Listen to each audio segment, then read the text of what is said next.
Hello, everybody. Clay here. We're excited to have you join us for this webinar. Joining us today is Jill Manning. We're very excited to have Jill. She's a good friend. Yeah, good to be here. Been working in this area for a long time, Jill. How long has it been now? Yeah, 18 years. 18 years. So 18 years. we're lucky to have her. She's got a lot of expertise. I'm going to introduce her officially in just one moment, but I just wanted to send this out to everybody. Remember, if you're joining us live, feel free to ask questions throughout the webinar, and we'll try to get to those as we can. And if you're watching this in the archives, you can still ask questions, and people can kind of respond there. It just won't be live. Jill, let me introduce you, okay? Sure. Happy to be here first. Yeah. We're excited to have you. So Jill is a licensed marriage and family therapist and a certified clinical partner specialist. You've practiced in a variety of different settings, including hospitals, community health clinics, schools, private practices, and whatnot, right? You've kind of seen a lot of different That's right. situations and scenarios. Your specialty is working with partners of individuals facing sexual compulsivity or addiction. You actually serve on the board of directors of the Association of Partners of Sex Addicts Trauma Specialists, or APSATS, Yes. which is a nonprofit dedicated to public education, research, and professional training focused on healing relationships impacted by sexual addiction. Which is a great organization, and you also, this is something that many people aren't aware of, that you actually testified before a Senate committee on the harmful effects of pornography years back, did you not? I did.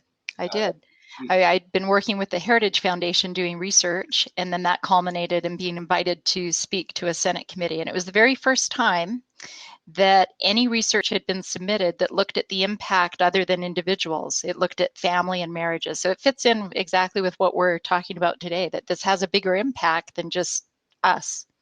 Yes. So Jill, you're an activist, you're a researcher, you're an author, you have a strong expertise in this area with a lot of people that have followed your work over the years. So we're lucky to have you as a part of this Fortified webinar today, and I'm excited to dive in and talk about the subject that you have a lot of expertise in, which is helping us understand partners and what we can do, especially during Valentine's Day. Valentine's Day is around the corner.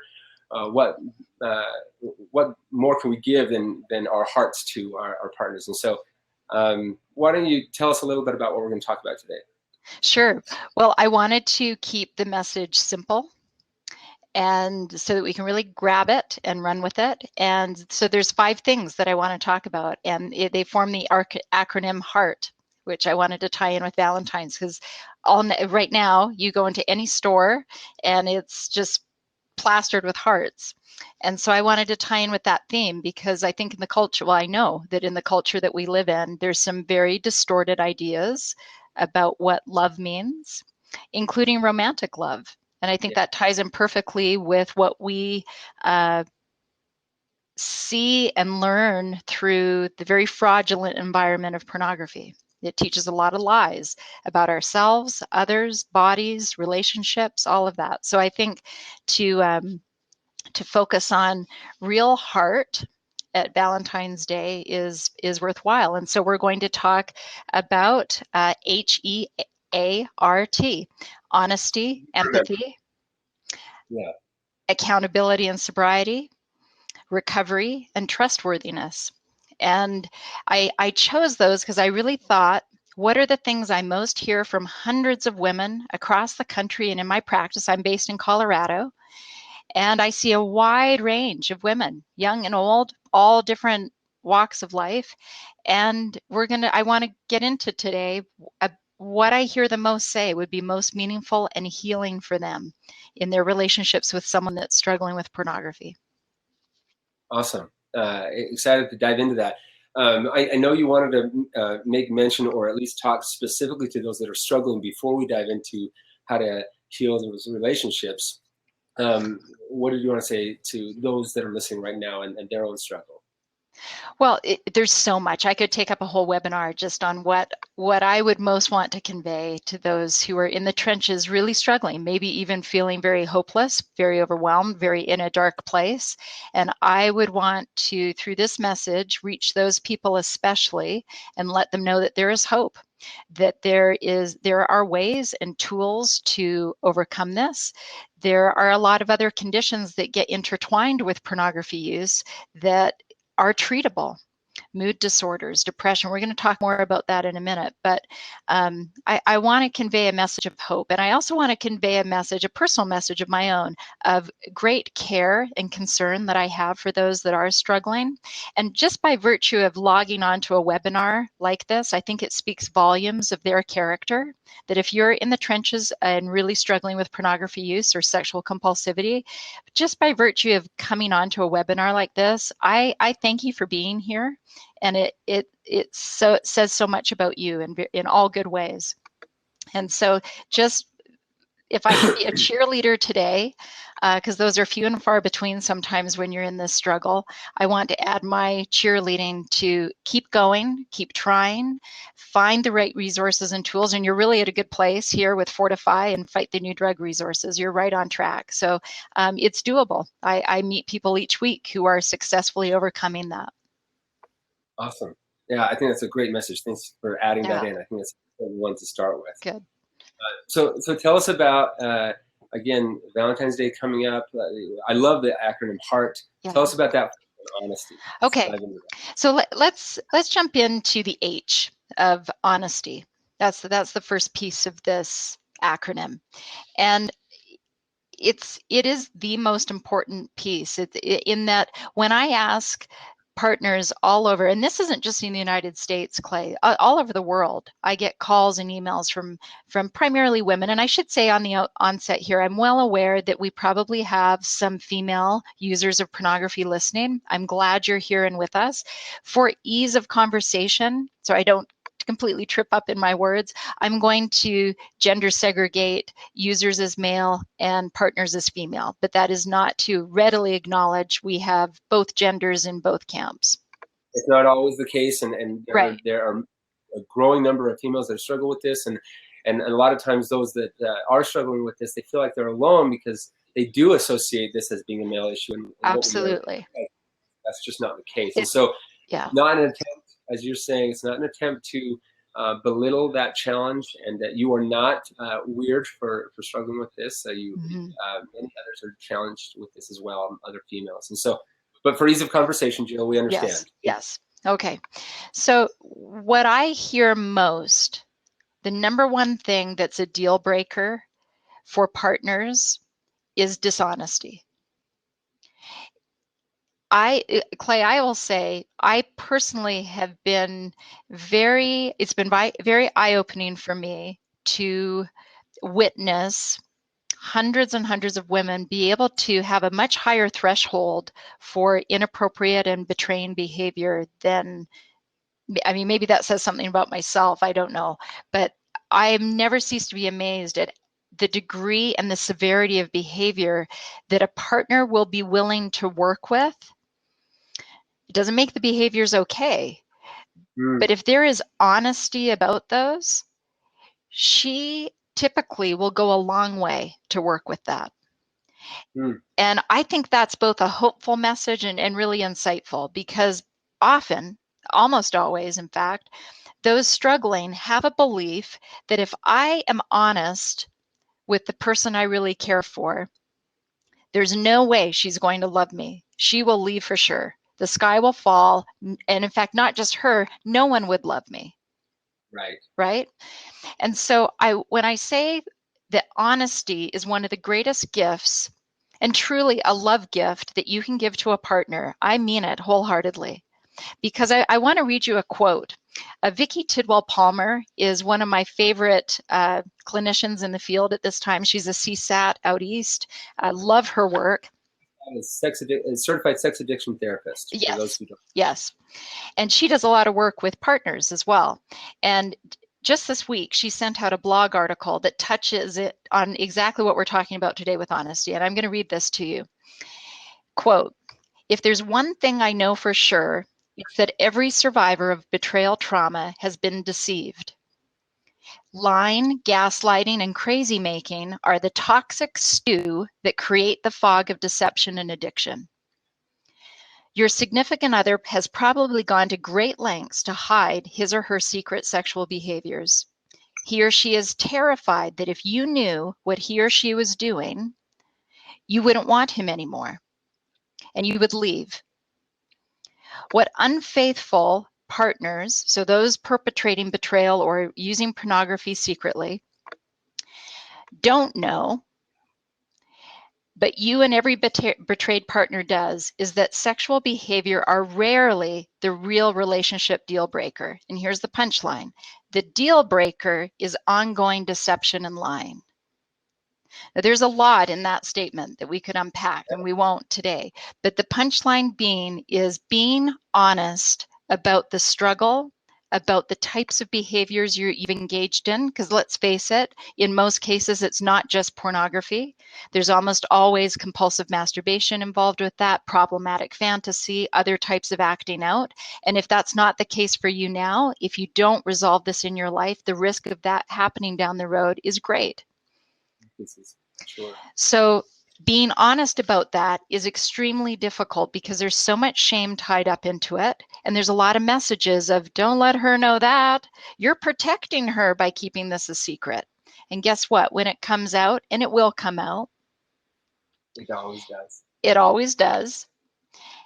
And it's devastating. It just shatters her world. And when that occurs, the best thing you can do is to be clean, forthright, and honest. Now, some will say, well, what if she leaves? What if I'm honest? And some may even say, and I think there was a question already posed, I was open with my girlfriend and she may have freaked out or this did not go well. We don't tell the truth because it's going to go well. We tell the truth and we're honest because it's the right thing to do. And it's the only pathway to recovery. You will not recover and heal with lies and secrets in your life. And in fact, at the Meadows, one of the world premier rehabilitation centers that we're fortunate to have here in close to Phoenix, Arizona, their definition of recovery is living in more truth than lies. Learning how to really come into the truth of our lives. So one of the number one things, Clay, that partners say to me is, I want him to be truthful. I can handle with what he's going to share. It may be difficult. I may scream and cry and it completely melt down, but I need the truth. I need to know the truth of what I'm dealing with to be able to move forward. And I just wish more people struggling really grab that. Right. So there's a couple of things that I've heard that I want to kind of reiterate or emphasize is recovery without honesty isn't recovery. Mm-hmm. That you won't actually get to recovery without it. Mm-hmm. And so it's an inevitable piece that you need to get to. And if you're not there yet, we can talk about ways, and there's a lot of material in Fortify, and there's discussions in the community where we can help people get to a place where they can be honest. I love, there's actually a comment right here by Brandon Bizel. He says, I was honest with a friend about my addiction today, and it was scary, but I feel more connected and alive now than I did. That's it. I love it. That's it. Yeah. Yeah. And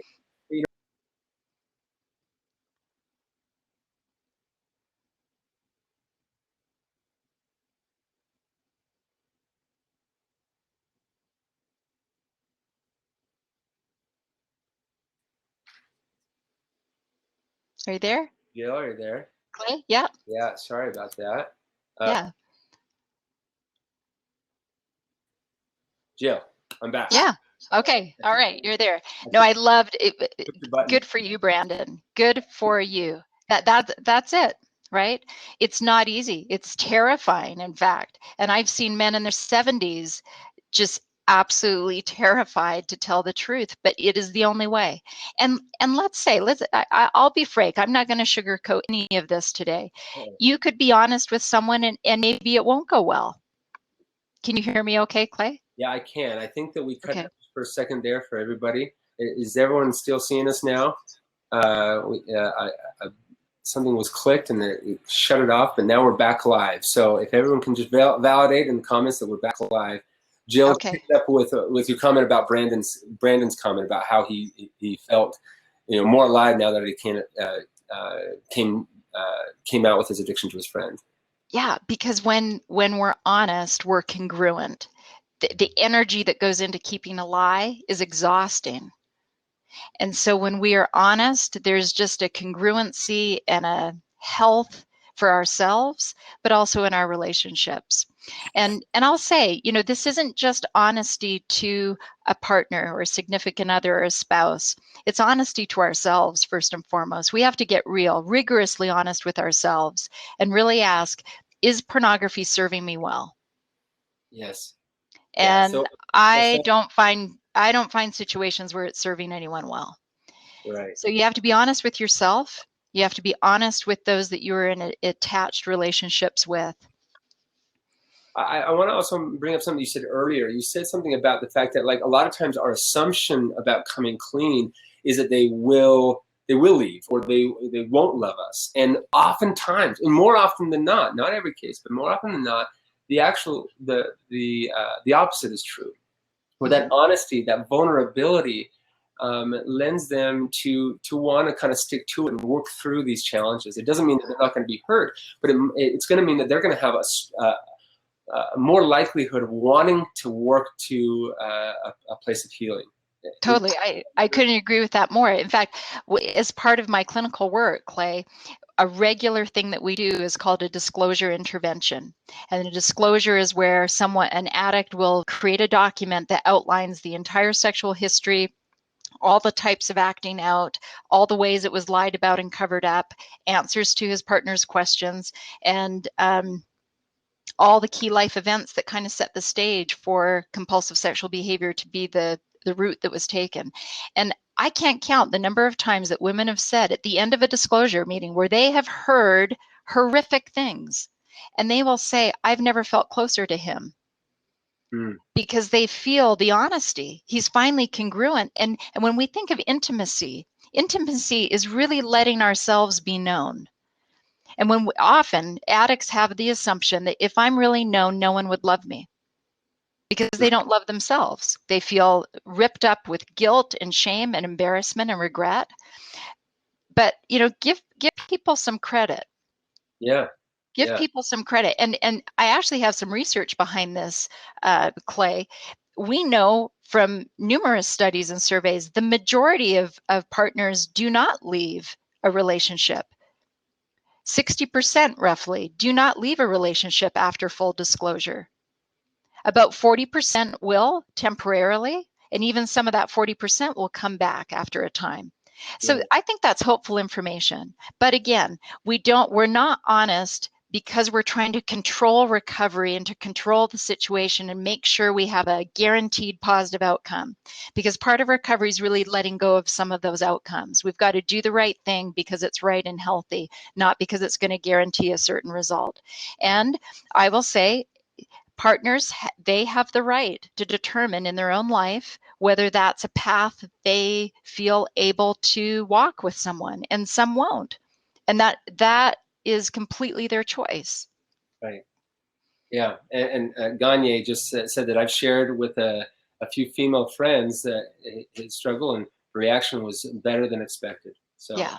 I think this is, I think that we can take hope in this honesty piece. And as you said, out of all the 5 things we've been talking about, honesty is the core, is probably the most important out of all of them. It's number one, because to get into recovery with yourself, and then start being honest with others. So yes.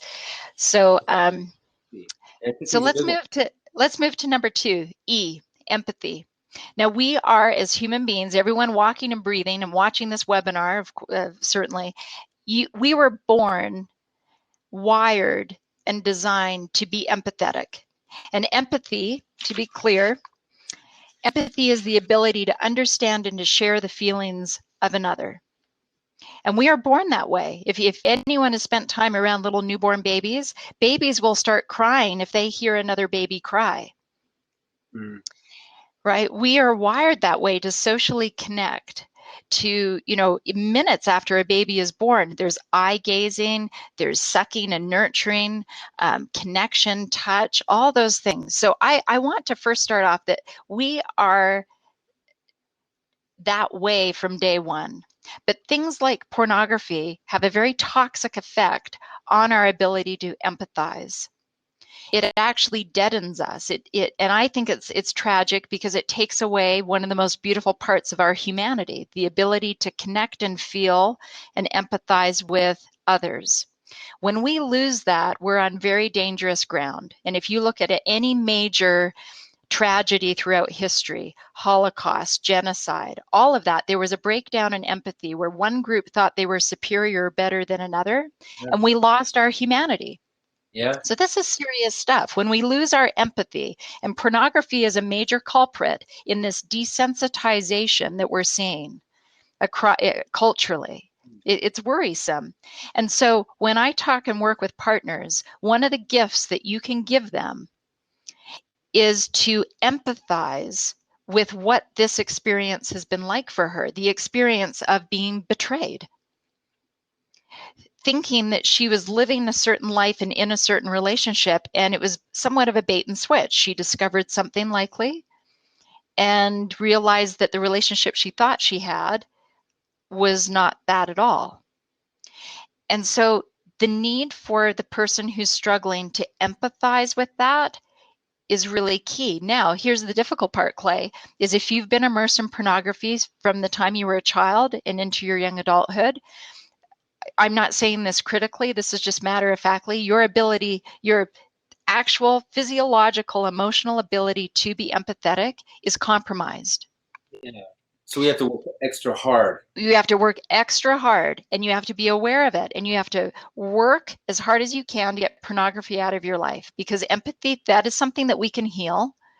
It absolutely is. I mean, aside from those that are true sociopaths, or right, that there's which is narrow margin of society. That's not going to apply to people on our webinar for the most part. That's something that can heal, but you've got to get the pornography out of your life, and just even really take some time to walk through, what would this be like if it happened to me? The irony is that we know men in our culture deal worse with betrayal than women.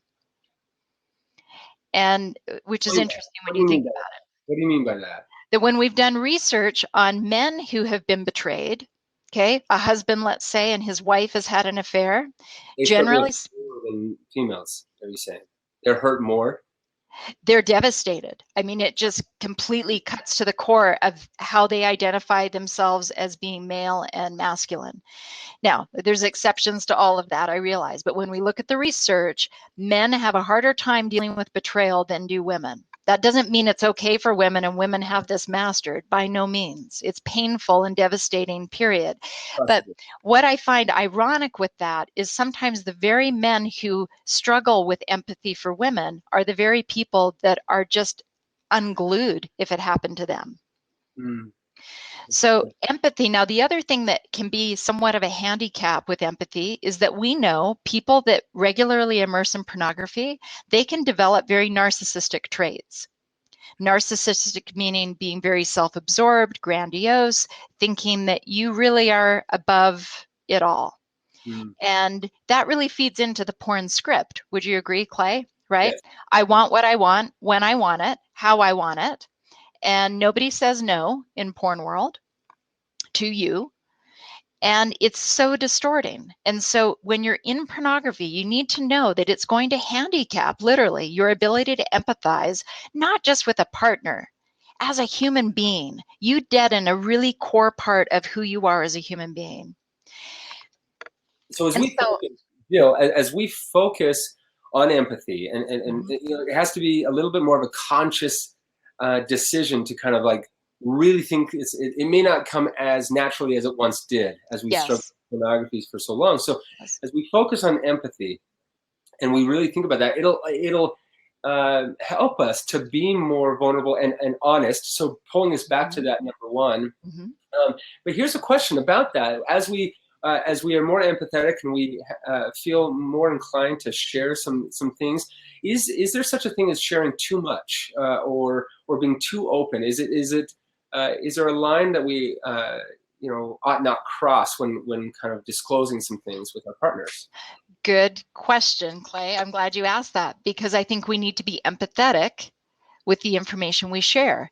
And this is how we do that. I want to give some practical, because right now we're talking very abstractly, and I want to get this into the practical of, you can honor and respect a partner by asking, what types of information would be most helpful for you to know about the behaviors I've engaged in that I know have hurt you? And it may take her a while to really think through what would be most helpful. She may say, I want to know everything. So Okay. making that hers or So, that so partner. to include her in that discussion, I think that in and of itself is an empathetic thing, that you want to be sensitive to. I want to make sure this lands in a way that's helpful. Ask her that question. And here's some, if I were to script it, because I know sometimes in my life I don't know what to say, and it's been so helpful when someone said, well, think about saying this. So I'm going to give some of those. If you have a partner that's been devastated or is really having a hard time, maybe even really angry, okay, really strong emotions coming your way, you don't know what to do with it, here's a phrase that I've just never not seen be helpful. And the phrase is, tell me more. Okay. And then they say more, and you say that again, tell me more. I want to make sure that I hear everything that's going on for you. So as the addict, I would tell my partner, tell me more about that. Tell me more about this. Okay. And just lean into that. And you may have to keep repeating that. Have I got it all? I want to make sure I've heard everything about how you're feeling, how this is landing, what's going on for you. And you can even say, teach me what this is like for you to find out that I've been involved in pornography or acting out. And to just, it takes enormous maturity and guts, Clay, to sit there and hear all that, because you will in many cases be really blasted with a strong emotional response. That's okay. That is okay. But that in and of itself is a loving thing, to just sit with someone that you know you have hurt and say, tell me more. I need to understand what this has been like for you. Yeah. And I want to understand. Have I got it all? And here's a mistake. I'm going to call it a mistake. And I don't say that in any shaming way at all. But this whole idea of you're going to hear it once and that's going to be enough. Do we have to talk about this again? Didn't we talk about this last week? Right? This is going to come in waves, because she's going to be digesting information and learning and hopefully getting connected to some supports herself. She may need to circle back to the very same questions several times. And your ability to really stay with that and empathetically means you're really trying to feel what that is like for her. And just keep asking, tell me more. I need to understand this. And when she brings it up again, don't roll your eyes. Don't say, we've already talked about this. Why aren't you over this? Lean into it. And boy, I have seen incredible healing occur when someone can stay with that. I love that. I want to read a comment that was made by Mendigo a few minutes back. This individual said that when I first told my wife, she told me her number one need was for me to make the experience less about me, i.e. my shame, my regret, and more about her betrayal, her isolation, and what it was like for you. Just like what you're saying, Jill. And then he says that this was a real eye-opening. This was really eye-opening for me. And it set a really important boundary right away. If I was to, if I want this marriage to work, I have to excel at empathy. Yeah. The webinar is really resonating for him. So yeah, I think that's powerful, what you're saying. Well, and empathy is really the lifeline to attachment, and certainly romantic attachment and love, long-term satisfying love, to feel like someone gets me, someone's understanding me, in the pain that I have. There's nothing more isolating to be in a relationship. Boy, it's lonely road. you're in a relationship and you don't feel like your partner doesn't just not get it, but has no interest in getting it. So I think using some of those questions I've shared, and really, I'm going to flip this a little bit. The E, having empathy for the people you're looking at in the porn is a powerful way to pollute that fantasy, because we have to cut off our empathy with those on the other side of the screen for that to work, right? It is not erotic and not arousing to really be leaning into what is the world like for that person that's on this screen with the abuse, right, the drugged up, drugs, raped, STDs, abortions, on and on and on. And you know what, Clay? We don't, and I don't see enough, even in addict recovery work, focused on that, polluting the fantasy, because it's really difficult to go there. Because when you go there, you have to really start accepting what you have turned off in your brain and heart. And when you start kind of opening that up, like, wow, I need to really sit and think with who I've been using for my own selfish gain, and have some empathy for those people, because we know from decades of research, the vast majority of those people are really incredibly mentally ill and have a long list of trauma in their own lives. a lot of abuse in their Exactly. past. So I'm just going to share that first, because today we're talking about Valentine heart for our partner. But also, I think part of the healing and overcoming pornography use is having empathy for really breaking through the porn lie that this is just all fantastic for them on the screen. It's not. And that bringing some of that empathy back is an important part to humanizing this and healing. Excellent. I love it. And, so let's dive into accountability. Okay. So when we think of addiction, addiction is a disease of boundary failure. I'm going to say that again. Addiction is a disease of boundary failure, right? Okay. There's something we're doing in excess and there's no boundaries to it. That's why we've put our relationship at risk, jobs at risk, our values at risk, right? There's been no boundary to it. It's been boundaryless. So in recovery, learning how to have healthy boundaries and partner work, we talk a lot about the importance of partners having good boundaries as they're facing the situation.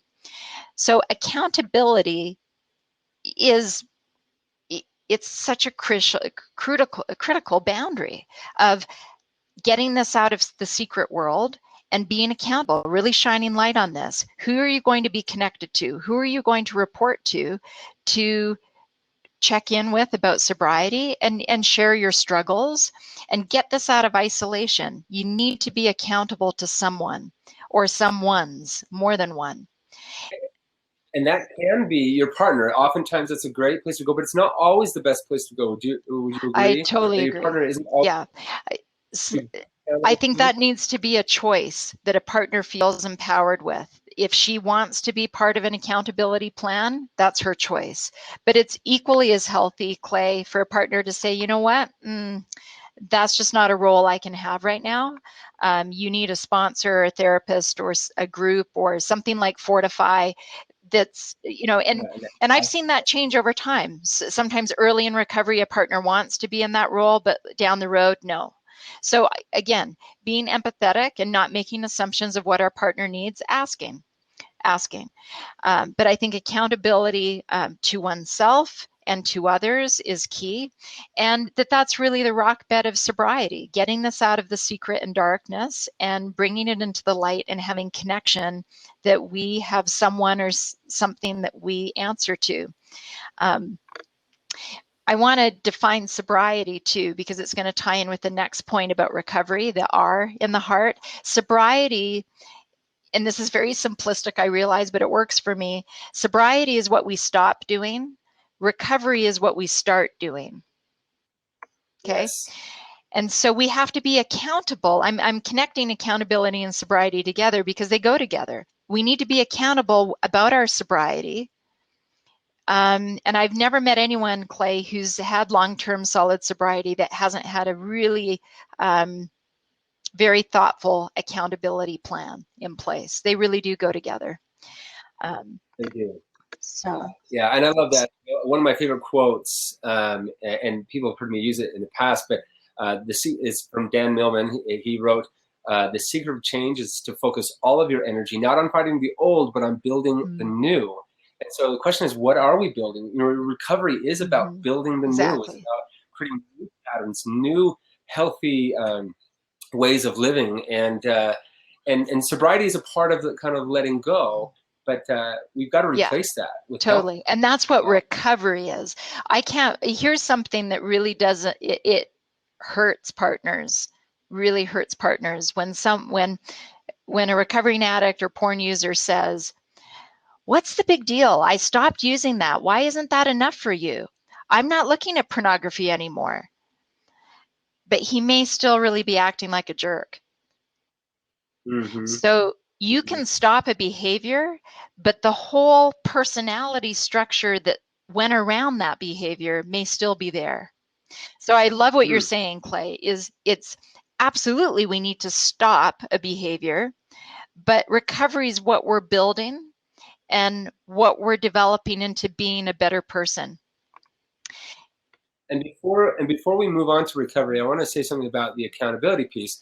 As those that are listening are aware, in the Fortify platform, we have the ally feature. And we made this specifically with what you're talking about, Jill, in mind. You know, when it comes to inviting people to be your ally, and that could be your partner, it could be a friend, it could be a religious leader, it could be a therapist, a counselor, a mentor, you know, whoever your accountability team is, your ally team is, your support is. In the Fortify application, in the platform, you're able to kind of identify what features or what information you're going to share with those individuals. So you might think that to this ally, I'm going to share a little bit more, and I want them to have full access to my data. And this ally, I'm going to kind of limit that a little bit, and that's to protect you, so that you are comfortable with how you're engaging and how you're working with these individuals, and you can change that over time. So maybe as that relationship improves, you're able to give them more and more information as you feel comfortable. But I think the primary point I wanted to make about accountability today, Clay, relative to partners or significant others, is that it's critical that one way or another, they know you're accountable to someone or something. Okay, because it gives a lot of safety and reassurance to a partner. If you're not being accountable to them, that they understand that you are being accountable to someone. Exactly. So I've had partners. I had a wife for a long time who her husband was in treatment, and she, because of her own trauma issues, Clay, it was just too much information to know the details and particulars of what exactly he was working on. So she asked for, "I just want to be able to see the receipt for each session that you go to each week for your therapist," right? So that was one way he could be accountable, but she knew he was being accountable in a detailed way to a therapist. I've seen that also with sponsors, where a sponsor will meet with the user or the addict, and then will just text a quick message to the partner saying, he attended or we spoke, right? So you can be creative with this, but all along, going back to empathy, I want someone to be empathetic to what their partner's needs are, and those needs can change over time. Yeah. Right. Okay. So let's talk about recovery. That's the R in heart. That is really the heart and soul of the greatest gift we give to a partner is. We're building up to that. Everything that we've talked about has been building up to this piece. Yes. This is the heart and soul. These other things are precursors, lay the foundation for recovery. Those are going to be things you start doing. Sobriety is what we stop doing. Recovery is what we start doing. And that can be a wide range of things. And I would hope that's a very personalized plan for each person. There's no cookie cutter, with this, because each person's needs and circumstances and resources and where they are, and it is just so different. And the details of their struggles are different. Exactly. So, yes, so let me give some examples of, in my work as a clinician, what I see in being included in really solid recovery. I see mental illness and personality disordered traits being addressed, sometimes for the first time. There was a study a few years ago, Clay, that showed that 2/3 of pornography addicts had a mental health diagnosable condition, and 44% had either a full-blown personality disorder or personality disorder traits. That is really insightful information, and it's empowering information, because what that means to me as a clinician is that most of the people coming in with these issues, there's something else going on. Now, a gift to yourself, if you're struggling, I think, is to get that checked out. That does not need to be a shameful or embarrassing thing at all. In fact, I think it's really smart and mature to say, hey, there may be something like a mood disorder, bipolar, depression. I had someone this week just diagnosed with a general anxiety disorder. Getting sobriety achieved is like swimming upstream if you have an organic medical or mental health condition in the mix. And for the majority of people, that is the case. It may be something, a mild form of ADHD, obsessive compulsive disorder. There's a whole mix. But even unresolved trauma, maybe someone was molested as a child, abused physically or sexually. We see a disproportionate number of pornography and sex addicts who have histories of sexual trauma in their past. If that's not carefully and with a lot of compassion and competence dealt with, achieving sobriety is really difficult, Clay. And I have a lot of heart for those struggling that are working their tails off and just not succeeding at getting sobriety. And if that's the case for anyone listening, I want you to consider going to a psychiatrist. That's a medical doctor that specializes in mental health, or even start with a primary care physician to see, is there something else going on? When people are doing that kind of work, that's recovery. That's starting to do something new and starting to take this in new directions. It could be developing a new self-care plan, learning how to eat nutritious meals at regular times. I think of a 27-year-old man who worked as a trucker years ago, and I asked, he just was having no luck with getting sobriety. And I said to him, okay, walk me through what you eat and do during a day. Well, he was up all hours looking at pornography, Clay, and he'd get up and he'd drink 2 or 3 Red Bulls. So his system was so jacked up with all of this sugar and stimulants and caffeine, his ability to think through and implement the things that his groups were trying to teach him was really compromised. So recovery can mean developing new healthy habits in your life, changing how and when you sleep, making connections. It could be even learning something brand new. I remember someone years ago really struggling in the thick of a pornography addiction. He'd always wanted to play the cello. So in his recovery plan, he started taking cello lessons. The healthy impact of that on his brain was amazing. He was developing whole new neural pathways in his brain, doing something that he was proud of, right? Instead of this secretive porn habit late at night, he was playing the cello for his family and just really taking on something new, okay? And we call this, Jill, when we talk about in the Fortify curriculum, we talk about anchors, and that can be passion, people, purpose. And so whether it's relationships that you care a lot about, passions and the hobbies and activities that you care about, or a purpose and a drive and a cause that you feel passionate about, these things can really have a profound impact on your ability to build that new life that you want to and to feel good about yourself. You know, you don't feel good about yourself when you're exploiting people and keeping this dark secret. You don't feel good. It's depressing. And so absolutely, following passions, addressing core issues, meeting with a qualified therapist that can address some of those core pieces that maybe have never been addressed or handled before. Connection, learning how to connect with people, getting out of the secret and isolation and connecting. Maybe that's a 12-step group, a sponsor, something totally unrelated to this. Maybe there's a sports club or a volunteer group, something new. But it's also learning how some relationship skills of learning how to be honest, what gets in the way of that for you if that's a struggle. And learning about healthy relationships, sometimes even healthy sexuality. That tends to be later in recovery because it can be so triggering for some early on. But I think those struggling with pornography, Clay, the sadness for me is just how pornography is so beneath them. It does not serve them well. It lies to them. It uses them, takes advantage of them. It's beneath them. So people can rise above it. I see it every day. People rising above it. And I know our audience here today listening are those that are interested or at least contemplating or well on their way to overcoming that. And it is possible. So we need to get to, where are we at time-wise, Clay?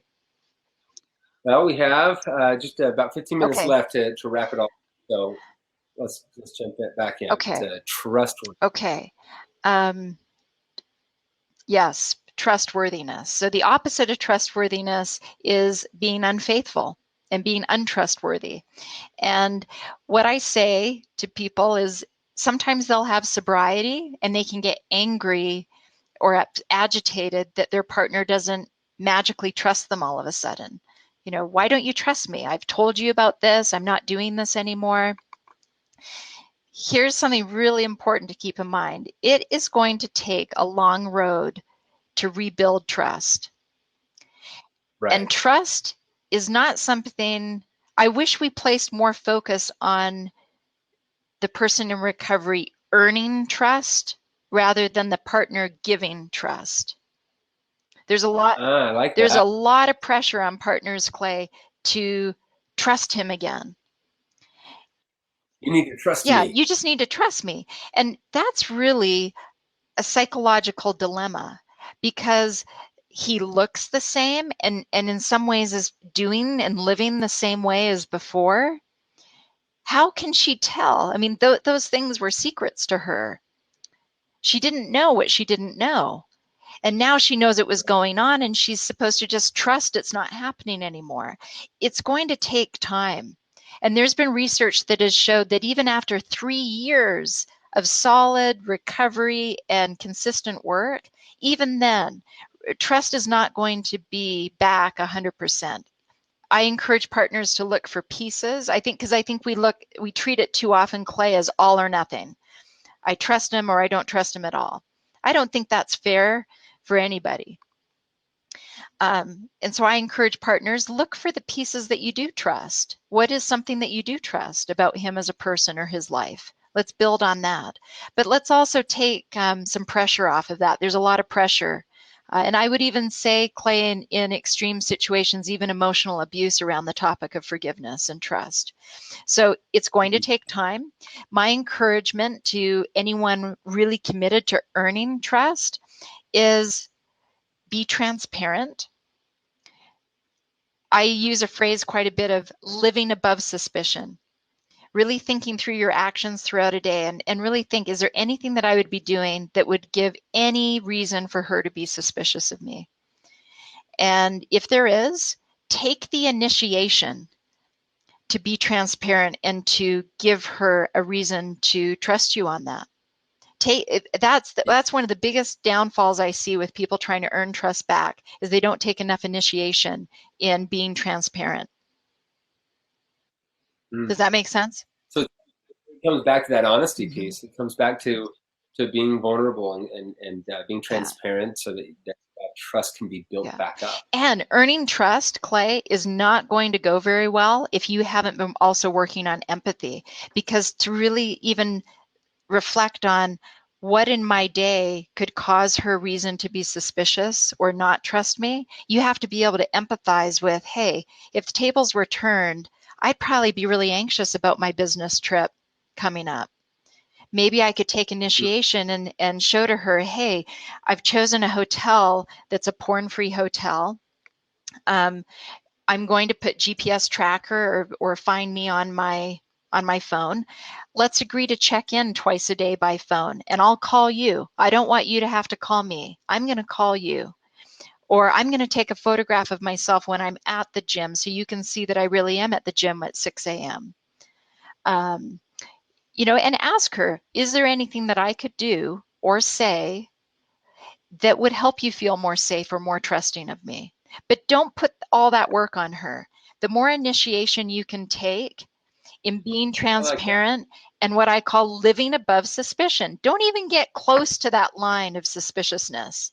Steer right clear of that. You know, I think of the guy I know right now who is sober, but he looks at his phone in the corner of the living room, kind of hiding it, and really is out of tune. He's tone deaf to how triggering that is for her. That is not Ah, building trust. And guess what? We've checked his devices. There's no porn on there, but it's the whole behavior that links back to how he used to act when he was looking at porn. And I said to him, look, you've got to live above suspicion. You've got to change that. If you're going to be looking at a phone or a device and she's in the room, you've got to be, making that in such a way that it's open and no whiff of suspiciousness. Those kinds of things. live above Suspicion. suspicion. I Yeah. like that. That's a good Yeah. takeaway from this. Live above suspicion and take the initiation. Show her that you care about earning trust back and that you are empathetic with how things in your day or life may cause anxiety or worry, because those may have been the very junctures where acting out took place. Take the lead on that. I think Jill, everything that you're saying is so strong, so profound. And I think if people internalize this acronym Mhm. HEART, honesty, empathy, accountability, recovery, and Mhm. trustworthiness, and they really understand each one of these, and this webinar is going to be available for people to rewatch and rewatch so they can internalize this. I think this will have a profound impact on their ability to give Mhm. during this this season of love, Yeah. their real heart and their full self to their partners. A lot of healing can happen if they implement these Yeah, things. I agree. Uh, I agree. And I've lost count of the number of partners, Clay, who have said to me, we just passed the holidays season, and how many partners said, Jill, for Christmas this year, if, I know not everyone celebrates Christmas that's listening, for Christmas this year, I want an honest husband. That's the gift I want. And I heard variations of that, right? So let's really think outside the box, literally, and we don't have to ignore or not participate in some of the fun uh, dressing and frills of Valentine's, the chocolates and flowers and whatnot. But I really want to invite everyone listening to think bigger than that, think higher than that, and that honesty, empathy, recovery and sobriety, uh, recovery and trustworthiness, all those things, those are gifts that are priceless, priceless. And those build the type of attachments that bring meaning and real love and fulfillment in our lives. because that's what we're all kind of working to obtain. A lot of times people get into pornography looking for love and acceptance and connection, and they get just the reverse. Mhm. And so I love this message of how to build those relationships to be Mhm. strong, how to regain love in our lives. And I Yeah. agree. I think this is a great path to achieve And that. I'll say one last thing with that. Sometimes I'll hear from people, "Oh, it's too much work. That's so much work." And that quick fix, quick rush mentality, right? That fuels the whole porn industry, right? That quick fix. And not recognizing there is an element of sacrifice and work in relationships that are meaningful.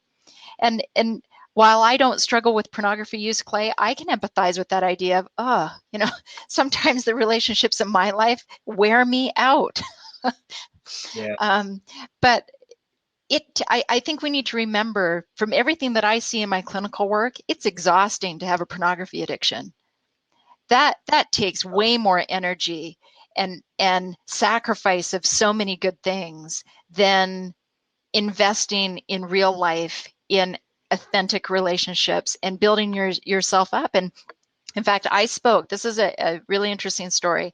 I spoke with an addict who's been involved with pornography he's 62, and he's been involved with pornography from the time he was 6 years old. And he never thought that it would escalate. No one ever does. And it escalated it into serial affairs. And he's now at the age of 62, and his health isn't great. He has heart issues. And I said to him, I'm going to call him Mark. I said, Mark, can we visualize your funeral for a moment? Who's going to come to your funeral? What would they say at your funeral? Because you've just lost your job because of pornography use. So I don't think your coworkers are going to be there. Your kids have all, you have 3 children. They've all cut off ties with you because they just think you're gross and because of all the stuff they found you do. You're divorced twice. Who's going to show up at your funeral? And Clay, it was a very sobering moment. And he realized, because he was saying, it's just too much work to do recovery and to get this out of my life. I like the quick fix of porn. And when it really got down to it, at the end of the day, and he realized, you know what, Jill, I don't think anyone would come to my funeral. And I don't know what they would say about me. And it was extremely sad. It was very tragic. And he's now in really good sobriety and recognizing that the investment in real healthy love and attachment is worth it all the way.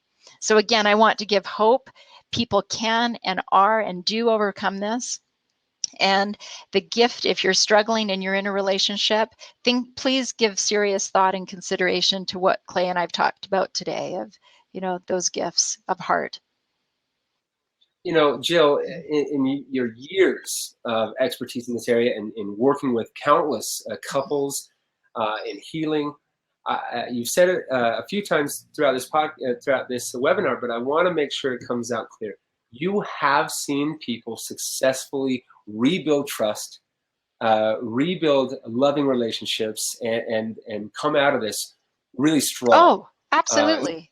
You shared examples of individuals, of challenges, of struggles, of this is maybe not going to happen or this can't happen for me, but you've seen it. You've seen it time and time again. It's possible. It's real, and it's something that each of these individuals listening to can achieve. Absolutely. I would not be able to do the work I do, Clay, if I did not, believe me, I could not do what I do each day and hear the stories I hear if that was not balanced with the hope and the reward of seeing people overcome this and relationships thriving and families staying together. There is absolute hope for this. Now, is it work? Is it easy? No, I'm not going to sugarcoat that, but it's possible and doable. And I don't know if you saw the Pornhub review for last year, the amount of porn that was viewed. Did you see that? 1 million years worth of porn, 1 million years on one website in 1 year.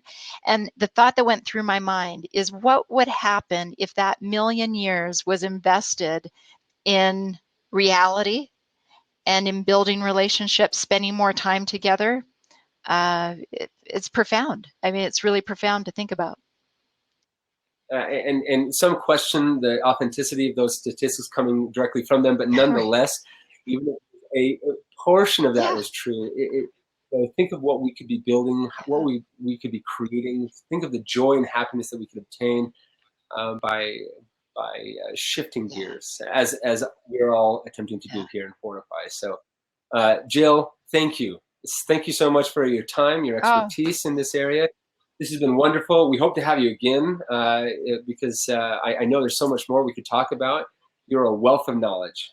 So again, thank you. I want to remind everybody about a couple of things. That we have a Fortified chat coming up on February 28th. And then we also have our next webinar next month with Andrew Bauman.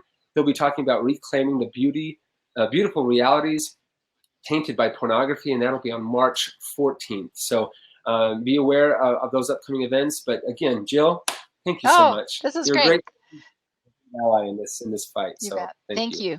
We'll talk to you guys later, and tune in next time, guys. Take care. Bye-bye.